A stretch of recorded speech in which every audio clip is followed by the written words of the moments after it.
Beautiful souls. It is Brad Cardillo, your host on the Labyrinth of Thought podcast. Um, Today's guest is Becky Robbins. Becky Robbins is a artist from California.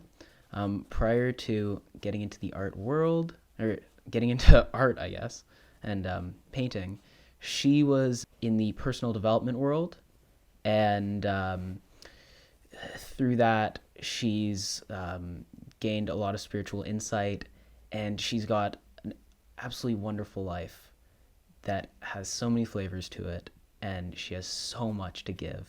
Without further ado, I hope you guys enjoy this episode. We got really deep into some really personal topics, which I frankly didn't expect to get to, but it was truly amazing, and it put a light in my day. So I hope we can do the same for you. Now, without further ado, Becky Robbins.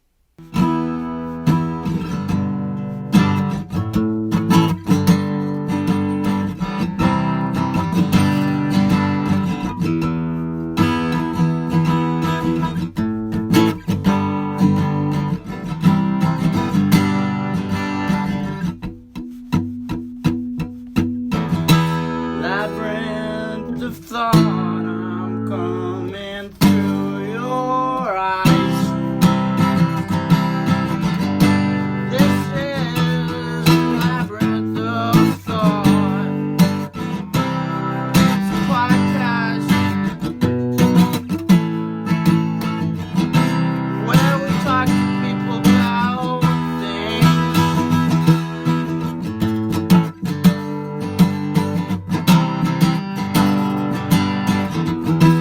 Labyrinth of thought. Hello, guys. I'm here with Becky Robbins. How are you doing today, Becky? I'm awesome. Great. What about you? That's great. I'm doing good. Yeah, I was working on some schoolwork, getting some online courses done today. So I'm happy to be finally wrapping those up.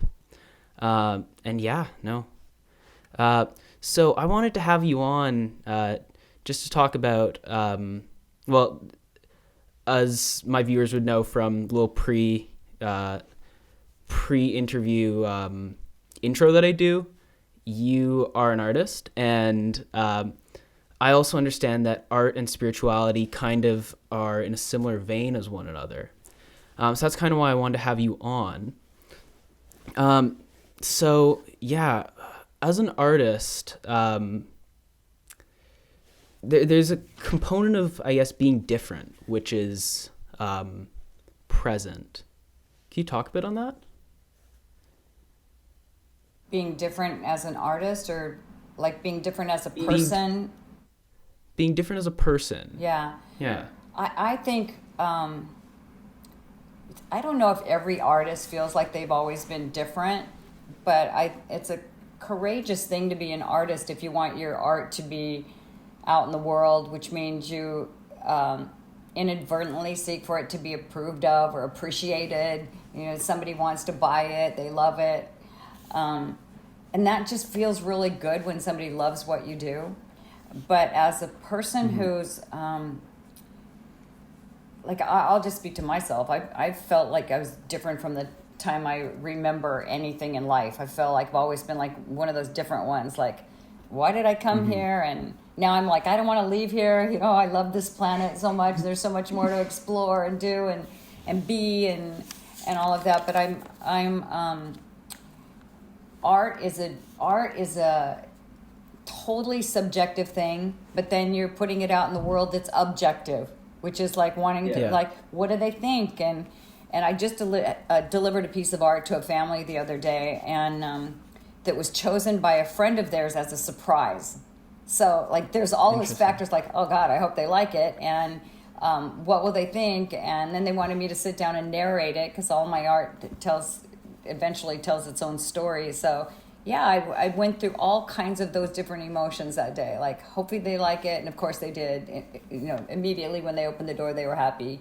And then, like, going through all the, you know, what my storyline is through the art and stuff is just me being at home with myself, in myself. and it's a journey. It happens. It doesn't. There's no there. It's not. There's not a destination for that. Yeah, so that's really interesting, because art is really like making yourself, I guess, vulnerable in a certain way. You're taking what is a very internal, as you said, subjective thing that is very feely. I know I'm into photography. That's something that I love, and I know that there's a feeling that I get when I compose a photo, and it looks a certain way, and I go, "That's it." But I don't know if that's necessarily, when I put that out in the world, just as you said, the world's objective. I don't know if other people are going to think the same as I do about that image. And you said that there's no like point that you're going to reach. And I think that that's something that is, bring that over maybe into our listeners, is that there's this idea that through these stages of education, there's a point that you're going to reach. You go through high school, you graduate. That's a point that you reach. And then you go to university. I haven't been there yet, but you graduate that, and then you reach a point. And then, like, I was listening to an Alan Watts lecture once. He says, you reach this point when you're 40 years old, and you go, I've arrived, but I feel no different. So, like, what are your thoughts on that? Wow, you hit on so many cool things. Let me go straight to that question. Is that I feel like, hopefully, who are the people that are listening to you, you know, to them that's an antiquated idea, because there's no such thing anymore as one education for one career, then you live and then you die. You know, there's because there's it's all about variety and life, and I think giving yourself permission to explore and be curious, which we're born that way anyway. A little kid does that all. Put everything in their mouth. You know, like a little Crawls child. around, That's just explores, normal for a child. So I wouldn't want education to get in the way of that. I mean, I think you should try everything there is to try. I got there a little bit late because, I went through a huge life change, a situation for myself, relationship change, and the business change, and all at the same time. And so I had someone who was awesome say, hey, you know what I'm doing? Because she had just retired. And she said, you know what I'm doing? I'm doing Spanish lessons, piano lessons, art lessons, guitar lessons, and I'm learning to garden. Like, why don't you come with me, to an art lesson? So I did. And I tried all those things she said too. And some of them stuck, like I speak mediocre Spanish. I think, all those things I tried. Not everything's going to stick, but as you go through life, you'll find something. Like you found photography and skiing, and I say try all kinds of things that gives you more options. Even spiritual beliefs, and like stick your toe in the water of lots of different things and see what you feel. And if it feels good, then maybe that's an indication that, like, my art started way before I started doing art, because I used to buy books all the time of like artists, and then they're like a coffee table book of one artist and their work, and then there's always something about their lives or their beliefs or something, and then their technique. And I used to love reading that part. Like, how do they do that? How do they make something out of absolutely nothing? How does that happen? You get that with your photography, right? There was nothing, and now there's something. And so I just think that's like that's a sacred space to be in, where you're just like willing to like, look at this. I keep looking out here because there's an ocean out there, and I love diving. And part of my scuba diving is because it's such an exploration of the magical, like there's so many things under there that haven't even been named yet, that you could like spend like, I remember a diving instructor once saying, like, slow down. Oh, my God, you're missing everything. We were like, you could stay in this one little 2-foot area and just stay right here and see so much. So back to the career question and, like, going through life and being, like, I say explore everything and see what it feels like. And don't listen to anybody who wants you to stick to one thing, because you can't. Because you'll never do that anyway. So... Yeah. Well, it's tough. It's also, it can be tough to stick to one thing, because especially if you've put investment into it, I'd imagine, because you can feel like there's like a pressure to do so. Like you had mentioned earlier that you had a particular person in your life who, whenever you'd, if I'm sorry, that was in our pre-interview, guys. You had mentioned that you had a particular person in your life who, whenever you'd pick up something new, he would ask, like, what was it that he said exactly? It was my dad. Like, Yeah. oh, now what? Now what's she into? Now what's Becky into? You know, I guess they were talking about me while I was still in earshot. You know, I was like, geez, you know. But he probably said it once, but it seemed to me like he said it a lot because it felt like that to me, like that he didn't give me any credit for my exploration and for quitting something. So it's kind of stuck with me a little bit. Like, I wish people would be careful what they say, you know, like to people. It's like, and to explore things that were said to you when you were younger, like that stuff that aren't even true about yourself. Like, is that really true? I mean, it's just because someone said it doesn't make it true for you. And yet we kind of embody those things and think those things are like gospel or something. That's a whole nother, gospel stuff's another subject that we've talked about already. But I've tried lots of things, and I'm really happy I did that. I feel like I've had different careers, and my life, it goes in cycles. I've learned that about myself. It's like one cycle was this, then another cycle was I was in medicine, and then that cycle ended, and then I was speaking, doing some public speaking for a little while, then that ended, and then I got into this big business endeavor that took my whole life and soul for like 14 years, and then that was done, and now it's art. You know, and even these series of paintings that I'm doing, I was doing a whole different thing, you know, just a few years ago, and all of a sudden I wanted to try something different. Now it's this series of art. And I thought about this the other day and made me a little nervous. I was thinking like, oh, what's next? You know, something's going to be next after this, and I won't always be doing this. This will be one cycle of my life. For sure. So that's really cool. Just guys, about Becky's artwork in particular, she actually sent me, before we started recording, a painting that she had done. Was that a few years back, you said? Yeah, not that long. Yeah. And not that long ago. And it was much different than the work that you can actually see on her wall behind her. But that's for everyone who's watching us on YouTube. If you're listening to the audio recording, Becky's like artwork has changed a lot over time. And I kind of want to segue that into this idea that we were talking about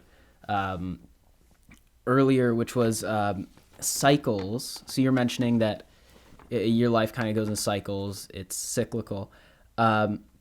So there's this really weird thing that I've noticed in myself, which is it's a fear of being stuck, but then simultaneously a desire for change, and they butt heads with each other. And it's really weird because in order for change, of course, you need to be, or in order for things, if you're going to get, I'm really stumbling over my words today. So we're afraid of being stuck, but I totally wrote that down wrong. I wrote it down the same way because I think that I think what you and I are talking about, let's explore this, because I think that was you know, this was pretty important, and we both were like, let's wait and not talk about this now. Let's wait until we do this live, right? I think that for me, the fear of being stuck is that I don't want to have no options. Mm-hmm. I need options for myself. I think humans are created that way. I mean, you know, we need to know that we have the freedom to choose and the freedom to make up our own minds about things, and you know, and yet change is scary because you don't know what's on the other side of it. So I think it's kind of can be the same thing, that when you want the freedom to have all kinds of options, that's why everybody says, oh, I want prosperity. I want all the money that I could never spend, you know, like all that. And I want and I want, like a lover who's foreign, who's in a different country, blah, blah, blah, I want a career where I can be my own boss. I could do, that's options, but that means every day is different. That means change. So, so getting comfortable with that, and being, I think the part of that, what we were talking about was the whole thing about necessity versus possibility. Like not wanting something, not having to do something, and procrastinating, therefore, versus I'm going to do it because I can. I'm going to do it because I can, and I'm excited to see what the result of that courage would be. Like, look at you, Bryden, and you're skiing. Freestyle skiing? Wow. Yeah, so that was a really cool... I really like that concept. I've mentioned it in earlier episodes. Push versus pull is what I kind of call it. But it's like finding something... It's finding something that motivates you to be pulled toward a certain pole. If that's, say, that pole could be being motivated to go out for a run. It could be something that simple. It could be even being motivated to just organize something in your room that you haven't organized in a while. And if that comes from a place of push, I find that with myself, oftentimes that doesn't last. That push, it's almost like a fear mechanism. It's like, I'm afraid that if my room's a mess, then everything's going to fall into chaos. And that's a good motivator to get you up for about 20 minutes and start moving things around. But then you're going to be so terrified because once you start moving things around, you have more of a mess. And then things start to get more chaotic, versus if you can say, here's where I would like to be. Here's where I'd like to be. And I would like to be here because I would like to be here, not because I'm afraid of being there. Being in chaos. So, yeah, no, I really do like that idea. And sorry, I just want to touch back on that point that I tried to make earlier and just totally flip-flopped over, because what I meant to say is that we have a fear of change or a fear of impermanence, but a desire for change. And that's what I meant by they butt heads with each other. I just wrote a bad note for myself there, so it kind of threw me off. So if you could touch on that a little. I think one of the other things we're talking about is in that realm is like what motivates us. Like you called it push and pull, and I call it like I want to move.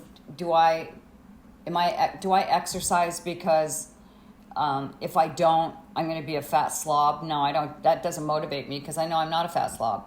But if I exercise because I know that at the end of that, I'm going to have exhilaration. I'm going to be proud of myself. I'm going to say like, okay, Becky, well done. You did that today. And I know that I have long-term benefits from it. Like, I'm that way, but not everybody is. That's back to knowing what motivates you. Some people are motivated because like the hell if you don't, or the heaven if you do. They're like the hell if you don't motivates me more than the heaven if I do, because I haven't seen that yet. I know what the hell is, but I don't know what the heaven is. So you don't know what you don't know. And so it takes courage to be a human. Being a human is God school. It's a tough job. I call this God school. Someone said that to me one time, God school with hard homework. It's like, being a human is, you kind of got to be all in, or even for the vulnerable parts, like, as you called it, which that word scares me, be vulnerable. I think it scares everybody, but authentic maybe is a better word for me to use, but being, but it's not as it doesn't have as high of a price tag as vulnerability does for me. But living enough of life, like I've lived a lot more life than you, so I feel like I've been through all the, like the contrast of it, and we all are going to have contrast in life, because it's like what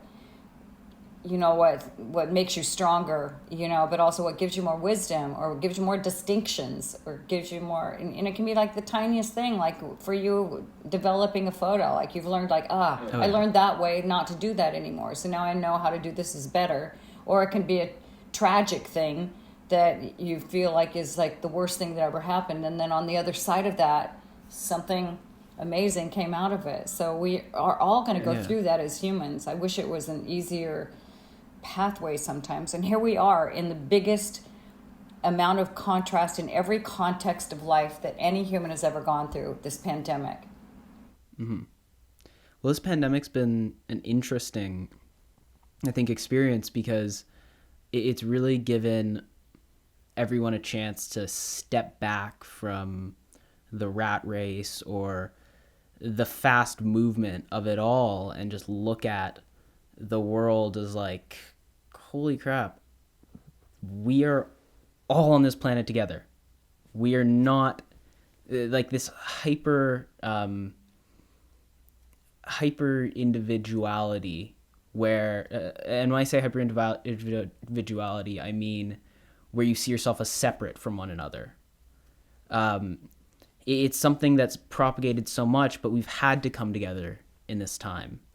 And that's been really good for me because it helps a lot to see others as yourself, because then going on to how you act towards others, when you can see yourself in someone else, you can understand what they're going through. If that's a tough time because of this pandemic, whatever it is, or you can understand something that they produce more if they're an artist.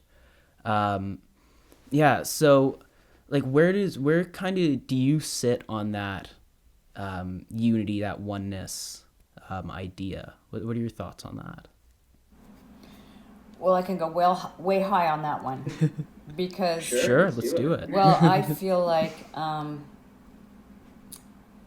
don't know, like I was raised in a kind of a Christian. I say kind of only because my parents weren't devoted. You know, it was kind of like the social life of my family. You know, it's like a Lutheran church. You know, in a suburb. And my parents just, they did that because that was what they could afford to do, was go to like couples club at church and stuff like that. So it wasn't super dogmatic for me until I got older, and then it got into the us and them kind of thing, because even in the Lutheran church, like if you're this kind of Lutheran, they had like two kinds of Lutheran, like one, like, I don't know, like there's so many different factions that are created in organized religion that are keep everybody separated. And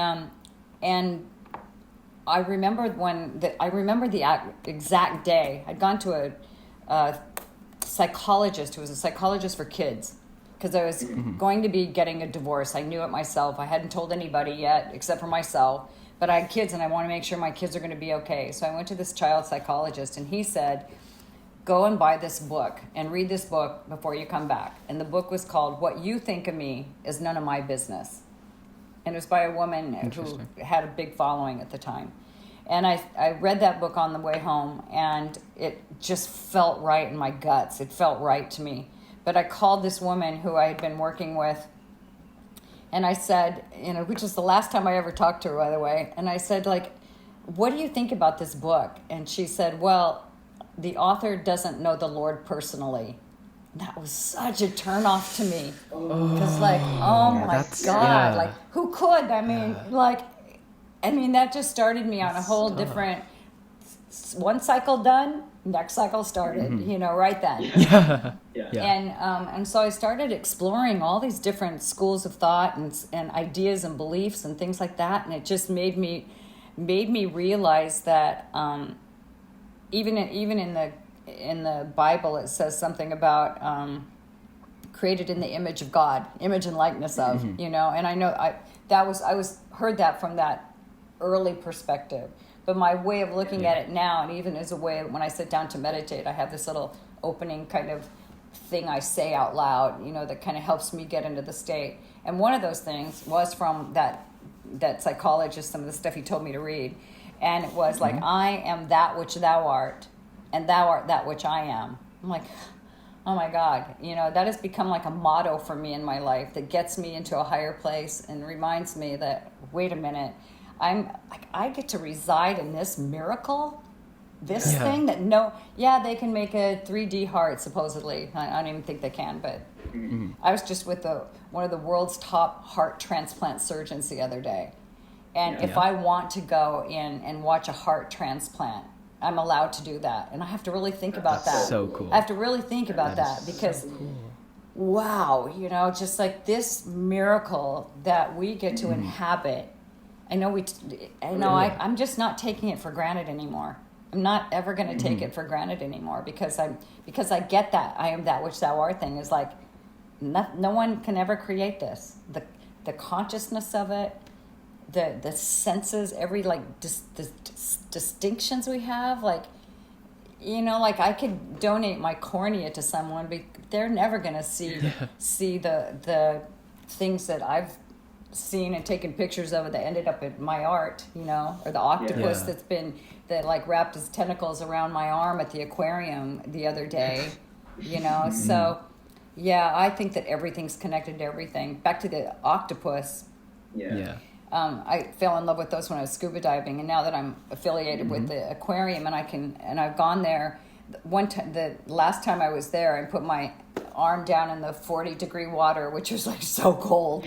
Can't do that for very long. Have your arm in that water, sure. but I did that, and she goes, "Oh, she remembers you. They can smell underwater." And she put her eye just above the water and just like looked at me when it brought me to tears, that I could have that experience of that octopus. So we're all connected to everything. My art. Every image in my art has line work that's connected to every other image. Yeah. I mean, that's back to like how you treat one person is how you treat everybody. Yeah, no, that's wonderful, Becky. And I love the way you put that. Just being grateful for the body that you have and fascinated by it. 'Cause like this thing's cool. Like sitting here looking at my hands, like just look at all the veins in your hand and you see like all these structures and you think like, and all the function that you can do just with your hand alone. And then you think your entire body and what our bodies have allowed us as people to go out into the world and produce and go out into the world and create and explore and experience. Like no matter what I think your belief is of where your consciousness comes from, if you identify with your body or without it, like whatever your idea is of your consciousness or who you are, like your body's damn cool. Be grateful for it. And then take a moment to like see that everyone else has that same body as you.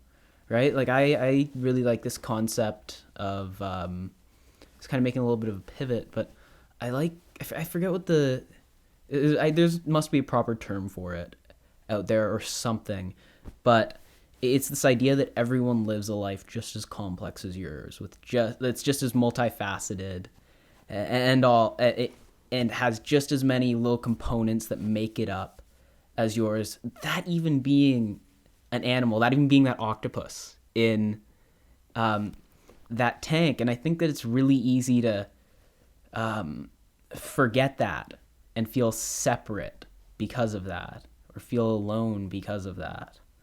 And I guess that kind of goes into being different, which is something that we had just briefly touched on earlier.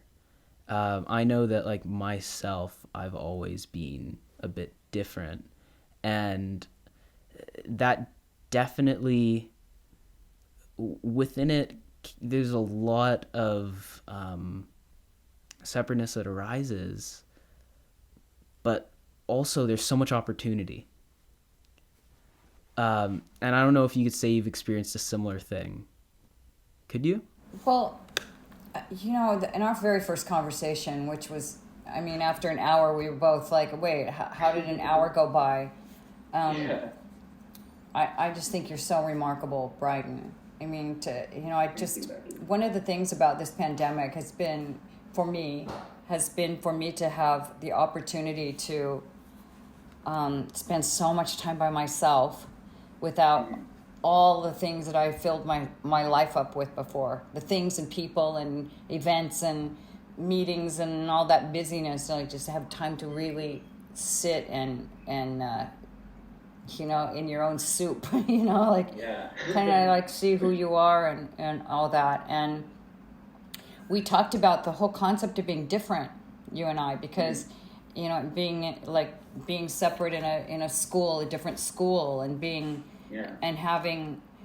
I would like to turn that question back on you for a second, because I would like. I think that would be amazing, because I would love to have this podcast. I'd like to have my following follow your podcast, because I think it would be awesome for them to get to know you, because you're remarkable. And I want to. How did you thrive? And maybe you didn't write it first, because I know that in my big life change, I felt so alone and so separate, and that nobody understood me, and that I had, I know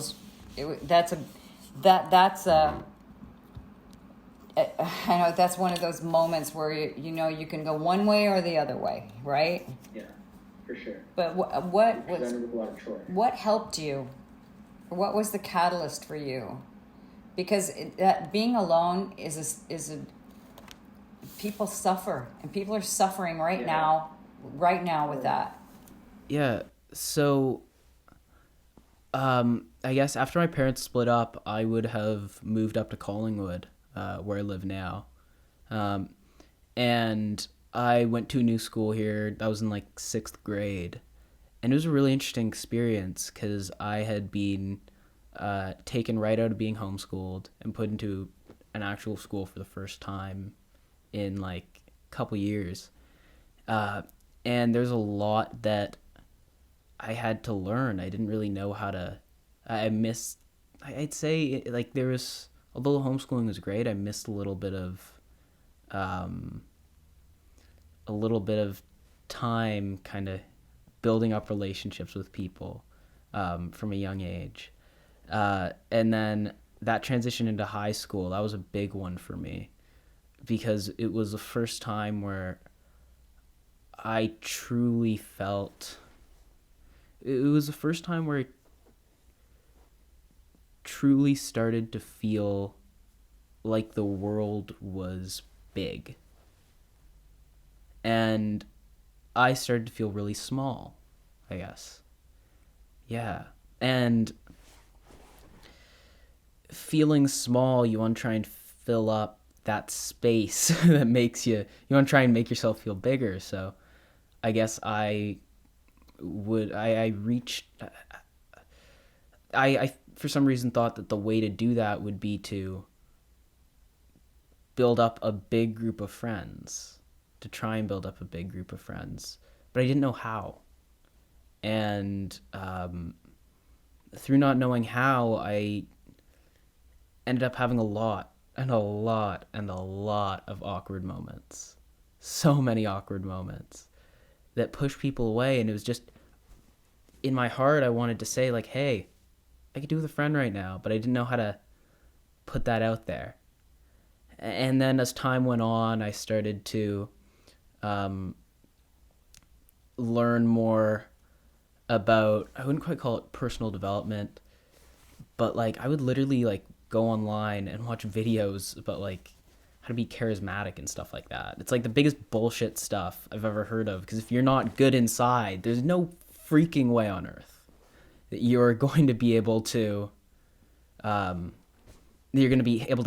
the outside world. If you can't at least get a little bit of a grasp of what's going on in here and what's going on in here, then the outside world that you can't get a grasp of, if at all, it's going to be way harder to work with. So as time went on, started watching those videos, I started kind of making some friends, but everything just seemed a little bit superficial. And it's not that those people were bad friends, poor friends, or anything, but it was that there was a misalignment in myself. And there was something off with me just from my past, my parents splitting up. And I realized, like, okay, I'm becoming friends with more people. That's great. But the anxiety, whatever it is, like the sadness, the hopelessness, it only got worse. And I was like, shit, this is what it's like? This is what it's like to have a ton of friends? I don't even think, like, I might have known a lot of people, but I wasn't really close with a lot of people. So there wasn't that connection. There wasn't that. There was a feeling of separateness. It was almost like I like exemplified my separateness whilst trying to feel less separate. And it wasn't until like the pandemic when, well, actually, I'm just going to stay where I was right there, because in those moments, like, I'd sit at home on weekends and I either wouldn't get invited to stuff or I wouldn't go out to stuff just because I don't even know why. And I'd see people hanging out with friends. Like, people post stuff on like Instagram or Snapchat stories, and I'd get this like really weird jealousy. But then, and I couldn't grasp it. Like, it was so weird. It was such a weird thing, because it was like they did nothing to me, like nothing at all to me. That jealousy was all in myself. It's very easy to just reach out and be like, you made me jealous, man. Like, right? But they did nothing. And it wasn't really until like the start of the pandemic where I could sit back and go, whoa, okay, I'm hanging out at home now, and so is everyone else. And I started to realize, damn, this is tough. It's tough, no doubt about it. But I know that I'm not alone in this. And I'm not saying that everything got better, because it didn't throughout the pandemic. But it gave me the perspective shift that I needed to start my journey, I guess. Yeah, and that's kind of, forgot to mention there too, is that around that time I was starting to get more into Alan Watts as well. And he kind of had a different perspective on things, because where I wanted to really hold on, grasp a lot of these ideas of what it's like to be sociable, or what it's like to be cool, or whatever it was, where I thought that there was a way to do it, he said there wasn't. And and it just went so counter to my beliefs that combined with the pandemic, combined with all these factors together, I think just gave me an opportunity to grow, or at least to start growing. And then I guess with time, I stumbled across a few really good podcasts out there, started listening to those. That got me into reading some more books. I read a really good one, The Wisdom of Insecurity, by Alan Watts, and it's a really brilliant book. He really talked about how our desire to be secure, is a cause for a lot of our insecurity, which a lot of people don't realize. I fail to realize it even sometimes now, but that gave me this whole, like, another perspective shift. Then I went, damn, I'm going to have to deal with the fact that there's going to be a lot of insecurity, and I'll only make it worse if I'm trying to punch it in the face. I got to just be okay with it and let it pass and let myself grow out of it. Yeah, from there I went on to read Be Here Now by Ram Dass. That one was it's an absolutely brilliant book. And I kind of connected with that because he was a guy who wasn't well understood in his time, and he really saw through through some of the masks that people put up. And that was something that I kind of started to feel like, damn, we all have masks on. And it's not a horrible thing that we have masks on. It sure as hell makes some parts of our lives easier, but it's when we forget that we have them on that things can get tough. that it starts to feel disgenuine. And yeah, like that's with the time we have, that's what I can put together, I guess. Yeah. Wow. Yeah. That's I honor all of that. Like some of this we talked about in our first phone call, and that's why I walked away from this phone call thinking like, oh my God, to have these only kind of conversations I want to have in my life, or like these deep dive conversations with that you leave expanded, right?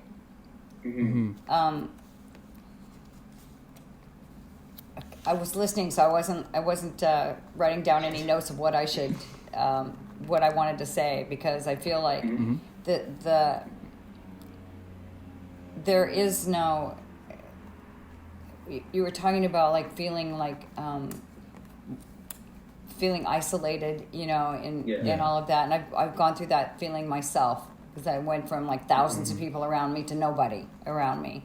And then it was like an existential crisis, right? Like, who am I? Like, who am I? What am I here for? And all those kinds of things. Sure. But on the other side of that, I don't know, there's a painting in back of me that I did an image of that has a heart. And there's the hand of, in the Sistine Chapel, that image of God has one finger and Adam has the other, and they're coming together, right? And so I put the finger of God, and then hanging by a thread was a human heart, and it has like some gashes and stitches in it, and then it points to this image that's a calligraphy image of a Japanese concept, which is called kintsukuroi, which means better for having been broken. Yeah, you told me about this. Yeah, and so Yeah.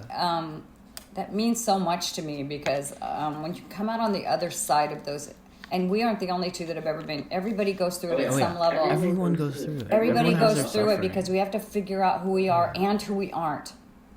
And I've learned so much about myself way back then, which is 20 years ago. But I've also during this pandemic, it's like, what am I about, and what do I want to be about, and the value of my perspective that I'm gaining, and it's only for me. It's like I'm choosing me now, and that doesn't mean at the expense of everybody else. It just means that I need to how I see myself is the most important thing, not the world, how the world sees me. We talked a little bit about at the beginning of this call about the Heisenberg experiment, which kind of plays into this conversation right here, because there's an experiment. I'm a lay person. I love science, but as a lay person describing it, I did describe this I said, like, do I have this story right, to this atomic physicist? And he said, yeah, that's about it. So I'm going to go with this description. But it was like an atom they're sending an atom through a splitter, so on the other side of that exact precision of how could you split an atom, but they did, that it was exactly split in half, but it kept, they thought something was wrong with the setup of the experiment or something like that, and then they realized that whoever was the one observing the experiment was what was changing the outcome of the experience. So they call it something like the uncertainty principle or something like that also, if you look up Heisenberg experiment. And that really makes it, I think about that a lot during my coming and going of my life. It's like, it's my perspective. It doesn't mean it's right. It's just that it's a perspective. And now with all the craziness here in the U.S. and everybody's got an idea, and we all want somebody to believe what we believe, and or in school, you want someone to believe what you believe about yourself, or an image you created. Any of that, it's just one lens through which you're looking at life with. And you can change it at any time, and it's contextual. And it also depends on your mood, and what you ate, and what you didn't eat, and who you just last talked to. And oh my God, it's just like a little tightrope of walking and just feeling our way, like what feels best and what, it's a delicate life that we get to live. Yeah. No, that's like really, I can so agree with that. And I'm just, I don't know if I really have a good grasp on it or not. But the more and more time I spend in this body, living this life, the more and more I realize that it's almost like life to me at this point feels almost like what I'd imagine it would be like to learn how to walk as a baby or as a toddler. Because you get up, you get a few steps, you fall over. And then you get back up, you get a few steps, and you fall over. And you start getting better. You can take a few more steps every time. You might try a different technique out. But you're going to fall over every now and then. And it's much easier. It doesn't seem like it, but it's much easier. And your instincts don't let you do it, but it's much easier in those moments where you fall over to maybe step back and realize and say to yourself, it's okay that you fell. You bonked your head, man. Took a little trip, you know? Like, you don't get angry at a toddler for falling over, right? So, like, in that same way, don't get angry at yourself for falling over. Because the fact of the matter is you fell over, and you're only going to waste energy getting angry because of it, where you could use that same energy to get up and take a few more steps. And that's not to sound nihilistic, because it can sound very nihilistic, like, oh, there's no point to it if you're just constantly falling over. But there's a beauty in that. There really is a beauty in that, because you have so many chances to trip and fall and bruise yourself a little bit.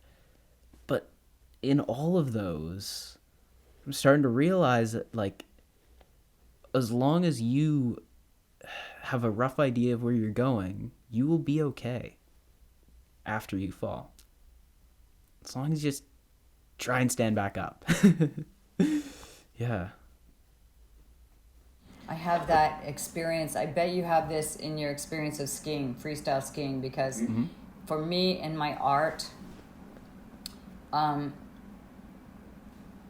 it's really been a fascinating metaphor for life, you know, for especially now, you know, because I'm spending a lot of time in this room. And since it's so much more complex, like life, it gets, you know, and I'm getting better at it, like life, you know, and and because I'm doing more complex images, they take time, and I have to be a little bit more careful. Like, the precision is there, like you and your skiing, you know, like less opportunity for a big glaring mistake. I paint on a pure white board, and the board has been specially ordered and made for me, and it's already primed and ready, and I just like start doing my images. But if I screw up, I can't erase it. So I can't start an image and then say, I don't want to do this one. Like, I'm thinking about your skiing, because I'll never be able to do what you do, because I'm not going to start doing that. But like, I can't stop in the middle of something and say it's too hard. I just got to keep going, and I do keep going, and then I get more and more distinctions as I keep going, and then sometimes it feels like it's taking forever. I'm painting this big purple something or other on my board, and it was ink dropped in water, so it's not a thing I can relate to, like, oh, that's what a hand is supposed to look like. But and I always sometimes think, like, what was I thinking? Why did I choose this one? You know, and but this one was given to me by a photographer in the Ukraine, so now he's like watching my work in process on social media. Is like, I said something the other day, like, oh my God, what was I thinking? And he put back on social media, it will be worth it. Like, yeah, I have to keep going on this. And and it gives me, I don't think like it's fall down, get up, because you're learning distinction along the way. I mean, the baby eventually learns to run, you know? So like, we are all running in certain contexts of our life, and maybe I'm not great at relationships, or maybe I'm not great at certain sports things that I'd like to do, but I'm a little like surfing, you know, like it's cold water here, it's like riptide right out there. It's like, do I want to really learn to surf in this warm, you know, in this water, or would, if I want to do it that bad, make it a little easier on myself, go to warm water somewhere like Hawaii, you know, and take it like baby steps. So I think we get too hard on ourselves so easily. I need to just like lighten up, be more kind to yourself, you know, talk sweetly to yourself. They're there, it's okay. You can do it. You're going to be fine. You know, the results are worth it. Yeah, that's actually been it's interesting that we've been able to narrow down onto this because it's a cool topic to talk about. And it's funny because it's been a super prevalent one in my life recently. I've had someone who's stumbled into my world, and this person's really pointed out to me that I'm hard on myself when I don't realize it at all. And it's funny, my classic instinct of saying, I like to make excuses sometimes for why something isn't perfect, up to par, or whatever it is. I might take a photo. That's not even a good example. Just the way I act is the best example. And I might say something like, oh, I didn't act the best in that moment, or this, or the other thing. And having just someone who was able to tell me that was like, I go, wait, was I just doing that? I'm like, no, I wasn't. I was actually hard on myself there. Like, I didn't realize that, you know, because my perspective was so obsessed with, like, or is so obsessed sometimes with what I'm doing wrong, that it's very hard to see the positive side of things. Being hard on you're the only person who can really, really destroy yourself from the inside. But we already talked about this body you get to live in. That's just like, you couldn't create that without a little help from little help from your friends, or whatever you want to call. Oh yeah, yeah. Can I talk about that thing about being hard on yourself? Sure. Yeah, I think sometimes people who are extra hard on themselves all the time, I want to kick their ass a little bit and say, stop being so self-indulgent. Knock it off. Knock it off. Stop being so hard on yourself. Just love yourself and live your happy, wonderful life. You have this gorgeous body, this opportunities, like you have talents, and you have, like, knock it off. You know, like, you're amazing. You're amazing. So who wouldn't want to be you and live your life? Come on. Like, set that aside. Okay, done with that. That's an old story. I'm done with that story. Write a new story. Yeah. Let that person stumble. That person who you say stumbled into your life. That person's there for a reason also, as you know. But maybe that was a limited thing they had to say. Maybe there's more that they could say, but I'm going to say that you are amazing. And thank you. Being hard on yourself can also just be like a bad habit. Just stop. Yeah, no, it definitely can. And, like, I appreciate that so much, Becky. And I'm going to have to say it right back at you, that, like, you truly are too, because this episode, I didn't see it going this way. And I'm so damn thankful that it did. Me too.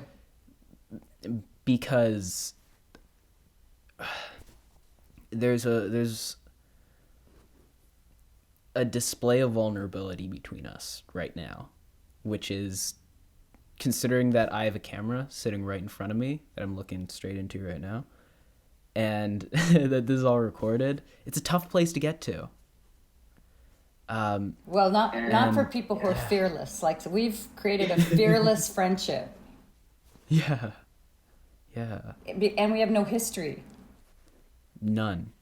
Yeah, like, for all of you guys watching this, Becky and I, we spoke maybe, first conversation was 2 weeks ago? Yeah, like, it was an hour-long conversation. So, that's just for background for you guys. Like, it's, yeah, I don't know, I'm just so, yeah, it is awesome. Well, we should do another session in the future. Pardon me? We should like schedule another podcast for like 6 months from now. We'll be exploding with new stuff, right? I'm so down. Yeah, we'll have to make sure that we watch this one before that, though. Yeah. Just then we can like get some contrast. And I think Yeah. we'll see each other in person before that one. Hopefully. Yeah, that's what I'm Yeah, expecting. depending on how vaccination stuff goes. But yeah, I got vaccination number we're getting one pretty already. close to. I'm halfway there. That's awesome. Yeah. That's awesome. That's great. Yeah, I know one person who's gotten vaccinated. Only one. But yeah, you're pretty close to your time limit, eh, Becky? Yeah, I think we're in the best place to like do some great wrap up, like how much I care about you and Yeah. what's next and all that. Yeah, like, is there anything really else that you have to say? Because We could talk forever, as we found out the first time. You know what? I just want to say, I want to say cheers to us. You know, like we're doing the work. The work is like the God work. You know, whatever you want to call it. You know, God school stuff. Yeah. But just like fun is also part of that. Fun and joy and Oh yeah. yeah, I can't, you know, that's the other thing I think people get self-indulgent with is constant processing and reading and studying and making themselves wrong about everything. And it's like, wait, hold on a minute. Your heart is beating while you're doing all this. It just keeps beating and doing its job of supporting you. And like, come on, you know, like let's just have like a joyful, you know, what better worship is to enjoy this, that wonderful quote by Mary Oliver, which was like, so tell me, what do you plan to do with your one wild, precious life? It's like, yeah, I love that. I love that so much. and I guess that's what we're all here to find out. Like, Yeah. And I guess really, if I could say a thing about that is just I'm trying just as hard as Becky's trying, just as hard as we're all trying to not be so hard on ourselves. So just give yourself a break sometimes. And giving yourself a break doesn't mean that like everything that you're working on, every project that you've got going, everything in your life, relationships, everything, it doesn't mean that stuff falls apart. It actually gets better. You just haven't realized that yet because you think that these things that you're holding on to are what are keeping those things good. And on that note, because we're kind of reaching our time limit, thank you so much, Becky. Thank for you coming so on much. and chatting with me. It's awesome. You're welcome. No, thank you. Thank you. That was Becky Robbins for you guys. Thank you guys so much for tuning into the Labyrinth of Thought podcast. You guys know we post every 2 weeks. You can also go to labyrinthofthought.com. That is our website, and there's more info on our guests there. Thank you very much, guys. Take it easy. Bye now.